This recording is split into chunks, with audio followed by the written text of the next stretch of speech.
Firman-Mu Tuhan tiada berubah ya Bapak. Firman-Mu penolong hidup kami ya Bapak. Penolong bagi anak-anakku. Pedoman bagi anak-anakku ya Bapak. Anak-anakku yang sakit jauh dari kayanya ya Bapak. Kau bersarang hati Firman-Mu ya Bapak. Biarlah Firman-Mu sampai hatinya yang ada dalam Al-Quran. Kasih ya Bapak sedang mendengarkan Firman-Mu ya Bapak. Biarlah Firman-Mu tertanam bertumbuh pohon baru dan sebagai terima kasih Bapak kau sendirian kau menjaga salib firman-Mu Tuhan kami siap mendengarkan. Terima kasih Bapak kami berdoa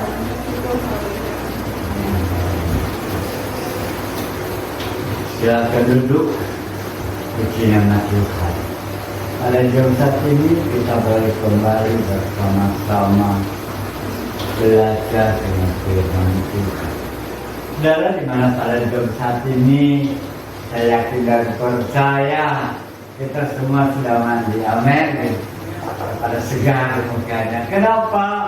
Sebab saat kita mandi kita membersihkan segala kotoran, segala apa yang menempel dalam kehidupan kita, dan kita memakai jubah yang bagus. Dan itu sebabnya dengan bermandi itu bukan saja kita mau pergi ke tempat pesta, bukan saja kita mau pergi ke tempat rekreasi. Saat kita mau tidur pun tidak mandi, mau melakukan segala aktivitas kita pada pagi hari kita juga mandi. Demikian juga hidup kita di dalam Tuhan, amin. Sebab saat kita boleh masuk ke dalam permandian, maka kalau kita membaca dan bisa membaca di dalam Injil Matius pasal yang kelima, di situ berbicara tentang permandian itu dalam Matius pasal yang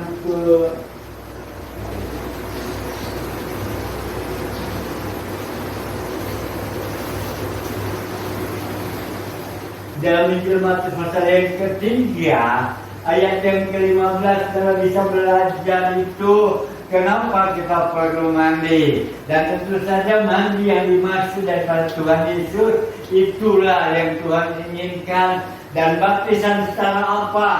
Ada banyak cara mereka mengadakan baptisan, tetapi kita sebagai orang-orang Pantekosta, sebagai anak-anak Pantekosta, tentu kita akan belajar bahwa untuk dimandikan itu sesuai sebagaimana Tuhan Yesus dimandikan masuk dalam permandian air dengan Yohanes Pembaptis, dan dia dibaptis secara selam. Dan sebab itu saudara yang kekasih, kita tahu memang mungkin dahulu sebelum kita barangkali pada saat kita mau masuk permandian kita belum tahu apa-apa. Itu sebabnya saya beberapa kali mengurus tentang surat permandian, surat baptisan dari gereja lain. Waktu saat anggota itu, orang itu setia tempat saya urus sampai dia keluar. Ada begitu banyak masalah rupanya. Nggak datang dalam ibadah sekian bulan. Bahkan juga ada kepentingan pribadi. Itu sebabnya telunya menahan daripada segala baptisan lain. Dan itu saya ketahui pada saat saya mengurus ke setiap gereja yang dibutuhkan oleh jemaat kami sebagai jemaat pendatang, dan dia mulai setia. Dan itu sebabnya kita mulai saat ini kita mau belajar mengerti bahwa saat kita masuk ke dalam baptisan air bukan kepentingan pribadi, tapi kepentingan kita tentang keselamatan kita kepada Tuhan, amin. Dan itu sebabnya pada minggu lalu kita mulai belajar bahwa saat kita masuk dalam baptisan air kita mengenalkan Kristus, kita pakai baju Kristus. Kenapa? Sebab orang bisa tahu engkau anak Tuhan. Itu sebabnya sebagai orang-orang yang percaya kita selalu dipantau, kita selalu dilihat oleh dunia. Sebab kita juga dalam Injil Matius dalam khotbah Yesus di bukit, kita adalah terang dunia, amin. Kalau kita adalah terang dunia, maka kota itu tidak akan terletak di lembah. Ya, ada di atas gunung, untuk memperlihatkan keberadaannya. Dan dia tidak ditutup dengan gantang, tidak ditutup dengan panci, tapi dia terbuka supaya dapat menerangi seluruhnya. Dan itu sebabnya mana pada baptisan air kita mengenakan Kristus. Kita pakai jubah Kristus. Itu sebabnya kita disebut Kristen, yaitu pengikut-pengikut Kristus dan yang melakukan firman Tuhan. Dan yang kedua, bahwa tanda baptisan itu juga memperlihatkan kepada dunia. Memperlihatkan kepada dunia. Dan kalau itu sudah diperlihatkan kepada dunia, maka tidak ada alasan untuk kita undur kepada Tuhan. Saudara, memang kadang-kadang iring kepada Tuhan sulit. Betul, saya rasakan itu. Ada banyak orang yang nggak tahan. Sekarang dia meninggalkan Tuhan. Tapi pujian Nabi berkata, seperti batu karang mengeluarkan madu. Saya berpikir dari tadi, apa iya karang itu hidupnya di laut, dia memang hidup. Dia pakai gunung batu karang. Bunganya itu lembut. Kadang-kadang bunga tinggi dia bisa makan itu anaknya. Apa dari situ bisa keluar? Ya mungkin juga para penyelam pernah mencicipi. Tapi juga batu karang juga ada di atas gunung-gunung. Itu sebabnya ada gunung batu karang. Di daerah tempat kita bagian barat ada gunung batu karang. Dan barangkali juga ada di satu lembah terdapat karang yang begitu lunak. Dan di situ juga bisa mengeluarkan madu. Demikian kehidupan kita. Kehidupan kita bagai batu karang yang keras. Oh, tidak bisa diobat demikian rupa. Oh iya, saya mau memilih. Betul, itu adalah karakter. Tetapi di dalam Tuhan, karakter itu kita coba tipis habis. Nggak bisa, betul nggak bisa. Kita perlu berdoa. Sebab itu Tuhan katakan, aku berikan kepadamu penolong. Dan dengan jalan penolong kita diobatkan. Ada banyak orang-orang yang tadinya hidup dalam background yang begitu gelap. Backgroundnya sebenarnya nggak pernah mau dilihat oleh manusia. Tapi setelah dia mulai kenal Tuhan, setelah dia mulai mengerti maksud Tuhan, dan setelah kuasa Roh Kudus ada dalam kehidupannya, dia bisa menjadi berkah. Di mana dia berada?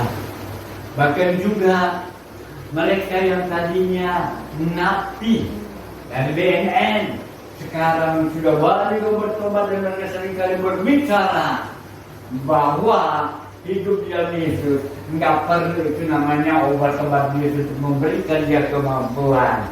Tapi dia katakan saat berseru pada Yesus dia memberikan kemampuan. Amin.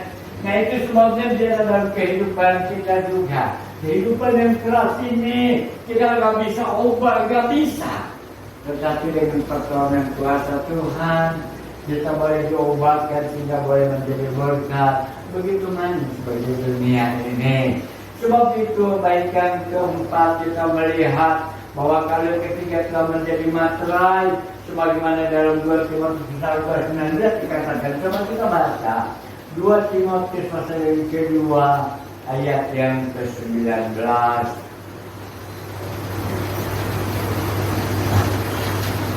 2 Timotius pasal yang kedua ayat yang ke-19. Saya akan bacakan 2 Timotius pasal 2:19. Tetapi dasar yang diletakkan Allah itu teguh, dan materinya ialah Tuhan mengenal siapa kepunyaannya. Dan setiap orang yang menyebut nama Tuhan hendaklah meninggalkan kejahatan.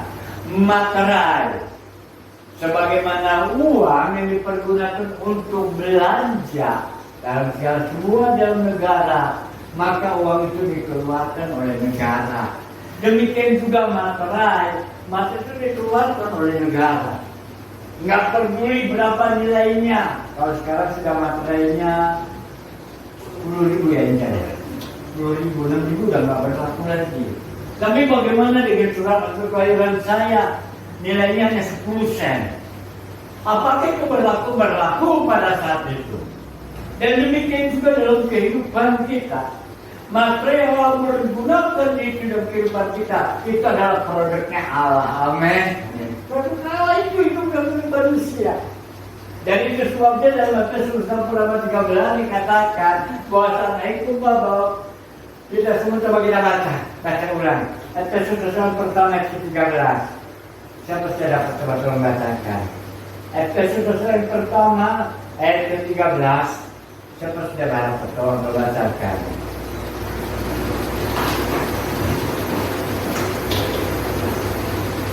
Efesus pasal pertama ayat 13. Demikian firman Tuhan. Di dalam Dia kamu juga, karena kamu telah mendengar firman kebenaran, yaitu Injil keselamatan. Di dalam Dia kamu juga, ketika kamu percaya, dimeteraikan dengan Roh Kudus yang dijadikannya itu. Amin. Ketika kita mulai percaya, kita sudah dimeteraikan dengan kuasa Roh Kudus, sehingga Tuhan mengenal siapa Tuhan. Dia jaga kehidupan kita. Dia lindungi kehidupan kita. Apapun segala situasi yang ada dalam kehidupan kita, Tuhan juga merasakan itu. Amin. Sebab apa? Sebab jubah yang kita pakai adalah jubah Kristus. Dan kalau jubah kita pakai jubah Kristus dan tidak ada materai dalam kehidupan kita, dan materai itu bukan materai buatan manusia, tapi karya pada Roh Kudus. Itu sebabnya dikatakan bahwa kehidupan kita ini yaitu dimateraikan, dikerjakan bukan dengan cinta manusia, tetapi karya nyata kuasa Allah. Dan kalau itu semakin kita begitu yakin dan percaya, kita berada dengan kontak hidup di dalam Tuhan seumur hidup sekalipun menghadapi segala situasi apapun juga. Tetap adalah Allah kita. Dia tetap akan menopang kita. Barangkali kita melalui satu hal, itu tandanya kehidupan iman kita. Kehidupan kita diproses oleh Allah. Saat dalam proses memang cara tidak enak rasanya. Saat kita diproses memang tidak mungkin rasanya. Lalu kita akan berkata, Tuhan saya gak kuat. Tuhan saya gak mampu Tuhan. Menghadapi Allah sedemikian rupa. Tapi jangan coba-coba bersalin. Jangan coba-coba lihat apa kata orang. Jangan coba-coba mulai berpikir kenapa sih begini, kenapa sih begitu. Dalam buku Amsal berkata, jangan engkau ikut pada keberhasilan orang lain. Dan kalau sampai kesukaranmu tiba, jangan kecil kekuatanmu. Sebab kalau kecil, kalau kau gentar, kecil kekuatanmu. Kita diproses oleh Allah demikian rupa. Ketika dia ingin membersihkan kawasan kita masuk ke dalam permandian air, kita mengambil bagian di dalam kematian dan kebangkitan Tuhan. Kita baca dalam Roma pasal yang ke-6. Itu menjadi materi depan kita. Baca dalam Roma pasal yang ke-6. Ayat yang ketiga dan keempat saya bacakan. Atau tidak tahukah kamu bahwa kita semua telah dibaptis dalam Kristus, telah dibaptis dalam kematiannya. Dengan demikian kita telah dikuburkan bersama-sama dengan dia oleh baptisan dalam kematian, supaya sama seperti Kristus telah dibangkitkan dari antara orang mati oleh kemuliaan Bapa, demikian juga kita akan hidup dalam hidup yang baru. Aduh, luar biasa. Hidup yang baru yang mendapat jaminan untuk membersihkan seluruh kehidupan kita. Bahwa saat kita masuk dalam baptisan air, memang tidak semuanya langsung bersih, tapi ada proses demikian rupa. Memang tidak selalu kita selalu membersihkan setiap kehidupan kita, tapi diproses demikian rupa. Di proses suatu hal yang bisa kita terima, barangkali kita bisa terima, oh puji Tuhan. Tapi kalau tidak bisa kita terima, bukan kita alihkan diri kita, bukan kita alihkan iman kita, bukan kita alihkan segala pandangan kita, tapi kita boleh semakin lebih teguh lagi, semakin lagi kita boleh berseru kepada Dia, sehingga keselamatan yang telah kita terima, keselamatan yang dijanjikan oleh Tuhan, pengharapan yang diberikan oleh segala janji firman-Nya menjadi fakta dalam kehidupan kita. Saat kita boleh berseru, saat kita boleh bersandar kepada Dia. Sebab dengan jelas, sebab kita semua yang telah dibaptis dalam Kristus, dibaptis dalam kebaptisan dan sebagai kiasan, menyelam sedemikian rupa, dilolokkan demikian rupa, sampai tidak ada yang tidak terendam air. Itu sebabnya pada saat baptisan, maka kita akan sebentar berkembang napas demikian rupa, tidak begitu lama tapi yang penting bisa menyelam semua dan lalu dibangkitkan kembali. Itu betul, kita masih hidup dalam dunia ini, tetapi kehidupan baru kita, pandangan kita sama seperti Kristus, tidak mengutamakan segala kegagalan. Sebagaimana dalam Filipi dikatakan bahwa meskipun Dia adalah Allah yang berkuasa, meskipun Dia adalah Allah yang sanggup memanggil para malaikat, Dia tidak mempergunakan haknya itu untuk kepentingan pribadi. Dia bagaikan domba yang penuh. Dia dibawa ke tempat pembantaian, ingin membawa segala beban yang ditanggung ke dalam kehidupan. Dia lakukan sampai waktu Dia tergantung di kayu salib. Bapa pun tidak sanggup melihatnya. Ada kekelaman yang terjadi, dan demikian kita pada saat kita masuk dalam baptisan, maka itu berarti kita menguburkan setiap kehidupan kita, segala dosa-dosa kita, kita mohon disucikan, dan selanjutnya kita diproses sedemikian rupa. Sebab ingin jalan demikian kita bisa membuktikan diri bahwa kita adalah orang-orang yang percaya, tidak gentar dengan segala keadaan. Sebab waktunya barangkali yang bisa, waktu dia datang bisa lebih jahat dari sekarang. Waktu dia datang barangkali tidak bisa dapat kita pakai dengan rasio kita. Tapi kalau Roh Tuhan yang memampukan kita, bukan suatu hal yang mustahil, kita dijadikan menjadi umat-umat pemenang. Amin. Itu sebabnya biarlah supaya kita boleh mengambil bagian dalam kematian.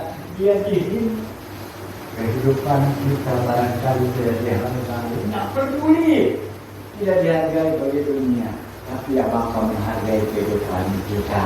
Bapa menghargai seluruh kehidupan kita, sampai Dia jaga kehidupan kita, Dia topang kehidupan kita, dijaga kita seperti di mana.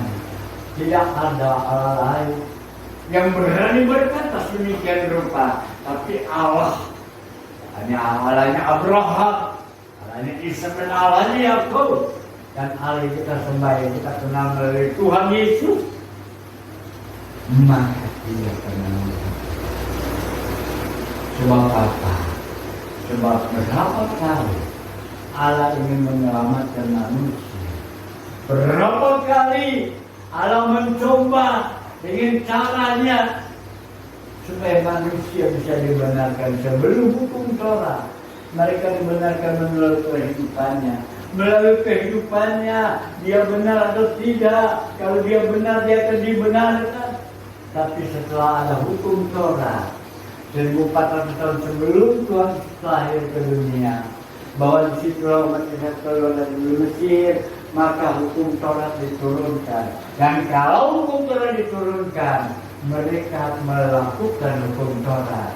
Kebenaran-kebenaran dahulu seperti yang Abraham lakukan, seperti Ishak lakukan, seperti Yakub lakukan, itu tidak berlaku pada zaman Torah. Sebab apa? Sebab dia menurut melakukan segala perintah di zaman Torah itu. Dan lalu setelah Yesus lahir, di dalam salah satu kitab Injil berkata bahwa hukum Torah berlaku sampai pada zaman Yohanes Pembaptis. Itu sebabnya hukum Torah sudah tidak berlaku lagi. Setiap orang yang mau percaya, setiap orang yang mau menerima keselamatan, hendaknya dirimu dibaptis untuk pengampunan dosa-dosamu. Dan itu tercermin Di dalam Matius pasal 3 ke 15 dikatakan untuk menggenapi rencana Bapa. Jadi Bapa bagaimana mau menyelamatkan kita kalau kita tidak ada baptisan? Tetapi saya yakin dan percaya kalau mereka sudah terima, maka mereka mendapat jaminan. Tapi perlu kita ketahui, gereja bukanlah sebagai aparat yang sanggup merubah sebagai aparat tatanan sipil, sanggup merubah KTP. Tidak persoalan, itu tidak menjadi masalah. Tetapi kehidupan kita orang yang percaya, kita yang dibaptis, maka itu berarti kita harus melakukan kehendak Tuhan. Kita mengambil rupa, ya sebagaimana bagian dalam buku Roma yang tadi dikatakan, kita harus menurut dan melakukan, bukan melakukan hukum Taurat, tapi melakukan hukum Tuhan. Sebab dalam hukum Tuhan tergenaplah seluruh hukum Taurat. Jangan ada padamu Allah lain, jangan sendiri menyembah kepadamu, dan itu dilengkapi dengan kasihilah Allah Tuhanmu dengan sebulan-bulan hatimu. Keempat hukum ini itu berbicara tentang tidak mengasihi Allah lain. Tuhan juga berkata mengasihi Allah Tuhanmu. Maka keempat hukum ini sudah klop menjadi satu. Orang yang mengasihi Tuhan, dia tidak mau menduakan Tuhan. Orang yang sudah mengasihi Tuhan, dia tidak mau lagi ada lain apapun itu. Baik barangkali kita seringkali buat fata morgana, fata morgana itu menjadi nyata. Kita mulai bikin gambar, lalu gambar itu kita berkata bahwa ini hati-hati. Itu nanti bisa diisi. Sebab banyak peluru yang bertayangan. Sepertiga malaikat dari dalam surga diusir. Salah itu pengikut Lucifer.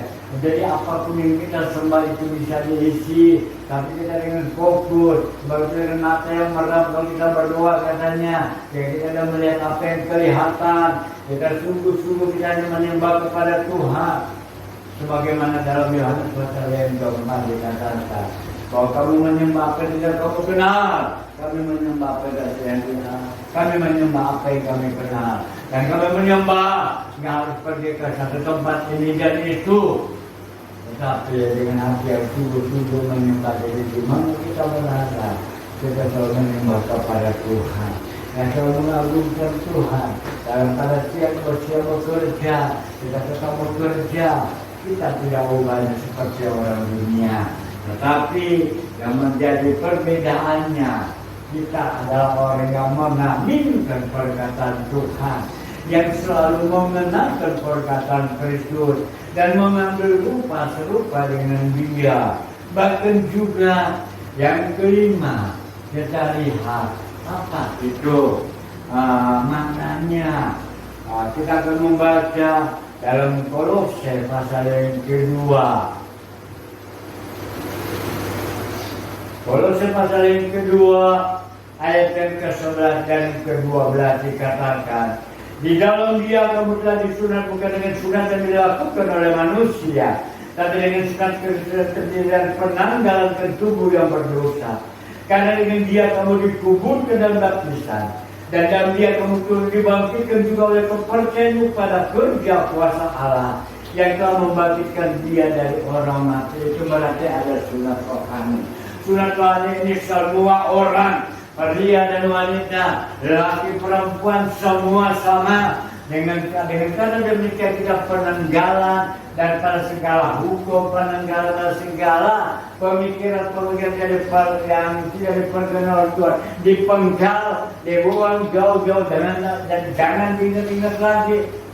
Sebab dengan jalan demikian kita masuk ke dalam sunat rohani. Itu sebabnya orang yang menerima Yesus, apapun dalam kondisi dia, pada saat dia dipanggil, jangan merubah keadaan. Jangan merubah keadaan. Seperti kita lihat orang-orang Yahudi 8 hari dari sunat. Dan pada saat orang-orang di luar Yahudi saat, maka Paulus ditekan oleh Petrus supaya mereka ambil bagian sama seperti orang-orang Yahudi. Tapi kalau tidak katakan tidak, bahwa saudara itu dipanggil. engkau tetap menjadi milik Allah. Jadi jangan merubah keadaan jasmani, tapi perlu dirubah dalam keinginan hati. Itu perlu diubah kehidupan kita. Dan saya yakin dan percaya kita sementara mengambil bagian dalam hal demikian, tidak tentu kita akan melakukan apa yang Tuhan inginkan. Karena apa? Karena warisan kita di dalam surga. Amin. Dimana dikatakan batunya saja terbuat daripada kuala, batu-batu mulia. Di sini itu per gram. Kalau saudara bisa pergi ke toko emas dan berat cincin, maka batu itu dihitung bukan lagi per kilo, bukan lagi per kubik, bukan lagi per truk, per gram dia hitung. Berapa timbang dia punya batu? Batu apa dia punya nama? Tapi di sana batunya terdiri pada batu kuala. Lalu ini terbuat daripada emas yang murni. Itulah warisan kita. Dan sebab itu kita mau sungguh-sungguh iri kepada Tuhan. Jangan itu menjadi gentar saat kita menghadapi segala persoalan dan permasalahan. Sebab mana daripada baptisan itu, yaitu bahwa mengapa kita perlu dibaptis? Sebab itu adalah untuk menggenapkan rencana Bapa di dalam kita. Tuhan ingin menyelamatkan kita. Itu adalah rencana Bapa yang ditetapkan kepada Yohanes Pembaptis dan membaptis orang. Dan itu adalah rencana Allah Bapa. Untuk supaya Tuhan tahu, Bapa tahu siapa yang menjadi miliknya, bahwa dia menjadi milik Tuhan. Dia mengenakan milik Kristus, dia mengenakan jubah Kristus. Bahkan juga dia juga melihat kehidupan kita ada bersama-sama dengan Yesus, baik dalam keadaan sedih, baik dalam keadaan senang, bahkan juga penanggalan sesuai tidak sesuai pada kehendak Bapa. Dan kita tahu kita akan menjadi mampu. Kalau dengan kekuatan kita, itu akan menjadi mampu di dalam segala kemampuan kita. Karena tubuh ini begitu lemah. Tubuhnya terkena angin aja udah tumbang. Apalagi terkena benda tajam, pasti keluar darah.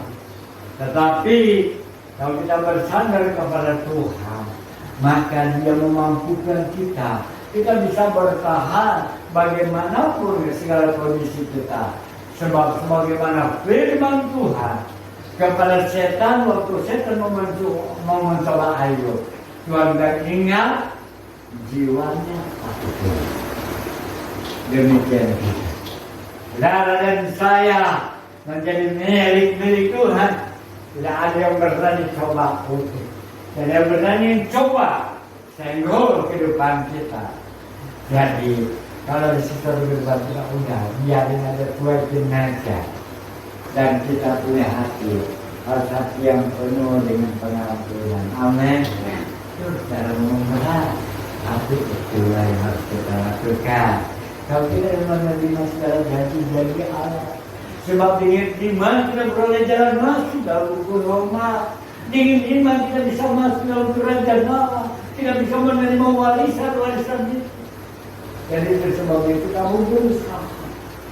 Sebab makna daripada baptisan itu adalah mengenalkan Kristus, menjadi materai, bahkan juga mengenalkan hati Tuhan. Itu serupa dengan Tuhan. Tidak menunjukkan kehidupan ini, bahkan juga ada peninggalan diri. Dan saya yakin menurut kalau ini sudah maka kemudian saksi sebagaimana dalam kisah para Tuhan Tuhan. Kamu akan menjadi saksi bagi itu pertama-tama di Yerusalem, kedua Yudea, Samaria, bahkan sampai ke muka bumi. Dan kalau kita ada sampai saat ini luar biasa. Tapi ini kita bisa terima firman Tuhan luar biasa. Sebab kalau saya perjalanan kehidupan para rasul hanya Bartolomeo sampai ke India Timur. Tetapi melalui perjalanan penginjalan Rasul Paulus, Asia kecil dijangkau sampai kita yang ada di Asia Tenggara ini. Sebab itu kita begitu bangga punya Allah yang seperti Dia yang selalu bela kehidupan kita. Kita mau seperti Yesus. Sebab itu tadi sebelum kita akhiri ada satu momen kita akan adakan ibadah, yaitu pada hari Kamis ibadah penerimaan Tuhan Yesus. Dan seperti dia sendiri dia naik ke atas ke surga, tetapi dia tinggal kita roh penolong. Itu sebabnya kita akan lanjutkan pada Jumat dan Sabtu untuk doa, tapi diusahakan jam doa pagi yang ini ya. Jam 2 pagi kita pakai YouTube. Kita akan mempergunakan jam 5 dulu yang dia sudah pagi-pagi berangkat cepat ke balik. Berdoa dulu, jam 6 bisa sempat selesai. Ya itulah sumber kekuatan kita. Nama Roh Kudus diberikan, tidak masalah tempat, tidak juga masalah waktu. Tetapi adakah kita bisa berdoa sungguh-sungguh? Tapi saat itu kita berdoa memohon supaya Tuhan kuatkan kehidupan kita. Jadilah kita seperti Yesus sendiri dalam kehidupannya dunia ini menjadi berkat bagi semua orang. Seperti Yesus, seperti Yesus, itu sang Juru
Terima kasih Tuhan buat penyertaan hari-hari ini Tuhan.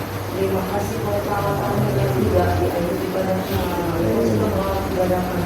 Sehingga ibadahkan diri kita dengan baik dan lancar. Tuhan Yesus, kau pakai anakmu, Lukas yang sudah mengikuti dunia. Kau berkati dia di dalam segala aktivitas pekerjaan hidup kami sehari-hari. Baik pekerjaan rumah tangga yang kau berkati Tuhan. Buat pelayanan dia juga mari kau pakai dia Tuhan. Agar semakin lagi dan setia. Sehingga nama Yesus menjadi mulia di muka bumi ini Tuhan. Kau beri juga hamba-Mu untuk pelayanan kami. Baik di gerbis anugerah hamba bumi maupun di gerbis milik dari Tuhan. Kami berharap Tuhan agar pelayanan kami ini bisa maju, bisa banyak pemain jiwa-jiwa baru Tuhan. Dimanapun Tuhan tetapkan kami Tuhan.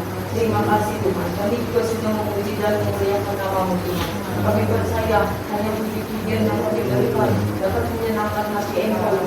Kami juga sudah mendengarkan firman-Mu Tuhan. Oh Tuhan, kami juga berdoa buat anak-anak-Mu yang akan dibaptis, buat Angel, si Andi dan si Dede. Mari Kau pakai mereka semua, Kau kuatkan imannya Tuhan, agar mereka tidak pindah dari Engkau, agar dia selalu mengandalkan kekuatan kepada Engkau Tuhan. Dengan percayanya Engkau kuatkan ya Tuhan. Mari Kau berikan roh kesetiaan lagi Tuhan untuk setiap harinya dia bisa selalu beribadah bersama kami Tuhan. Terima kasih Bapak yang baik. Kami juga berdoa bersaudara-saudara seiman kami yang pada saat ini tidak hadir, khususnya untuk Ibu Susana dimanapun dia berada. Tuhan Yesus, mari Kau lawati dia Tuhan. Buat kakinya yang menderita sakit itu mari Kau jamah. Berikan dia sembuhan yang sempurna ya Tuhan, agar minggu depan dia bisa bersama-sama dengan kami beribadah. Berkati anak cucu mantunya Tuhan. Kami juga berdoa buat anak-anak yang lain Tuhan yang tidak bisa ikut beribadah ibadah bersama kami. Mungkin mereka dalam keadaan sakit. Tuhan Yesus, mari Kau tolong mereka, berikan kesehatan, jangan ya Tuhan, males. Berikan roh kerajinan Tuhan, yang dimana lemah Kau kuatkan Tuhan, yang kekurangan Tuhan Yesus, mari Kau tolong, Kau berkati Tuhan, segala pekerjaan sehari-hari kami tahu Kau adalah sumber berkat bagi kehidupan kami. Terima kasih Bapak yang baik, kami juga berdoa untuk acara selanjutnya, untuk ibadah hari Kamis kenaikan Tuhan Yesus. Mari Kau tolong ya Tuhan, buat anak-anakku dimanapun mereka berada, mengulang lagi ya Tuhan, berikan kami kesehatan kekuatan ya Tuhan, agar kami depan kami bisa berkumpul bersama-sama beribadah di Bismillah segala alur ini Tuhan. Terima kasih Tuhan, berikan udaranya cerah. Dalam nama Tuhan Yesus kami berdoa mengucap syukur. Haleluya. Terima kasih Bapak atas segala keterangan firman Bapak. Ya, kami boleh mengerti dengan pasti ya Bapak. Tuhan, bagaimana kami di dunia ini, kami perlu mandi untuk mempersiapkan kehidupan dunia terpulat agar kami boleh menerima Yesus. Maka kami mengenal diri kami mempersiapkan air. Bagaimana ya Bapak, Tuhan tolong ya Bapak. Apapun dari dalam setiap benar kehidupan ini, tolong campur tangan. Kami belajar mengenalkan Kristus dalam kehidupan ini. Apapun dilakukan Tuhan, kami ingin melakukan ya Bapak. Dan Tuhan, kami tak akan menjadi mampu, kami tak akan menjadi kuat, tapi hanya kuasa Roh Kudus mampukan kami. Mari ya Bapak, Tuhan, kalau Bapak bersedia meninggalkan tempat ini, mari Tuhan sertai ke seluruh anak-anakmu. Bagaimana mendengar siaran di bawah kembali dikerumah setiap hatinya Bapak, menerima keselamatan dan karamu Bapak. Dan mari Bapak, dan campur tangan Bapak, berikan kekenangan anak-anak Bapak, berikan bersekolah, berikan hikmah dan budi pada Tuhan, yang bekerja suka dalam pekerjaannya, yang belum bekerja tentang buka jalan, biar berikan pekerjaan yang sesuai pada kata hatinya. Dan lagi juga Bapak bagaimana bekerja di ladang, di perkebunan Tuhan berkati semua, berikan kekuatan kesehatannya. Dan mereka bekerja Tuhan di tengah hutan, di pinggir hutan, bahkan juga di pantai-pantai. Dan campur tangan semua dengan kuat sama Bapak.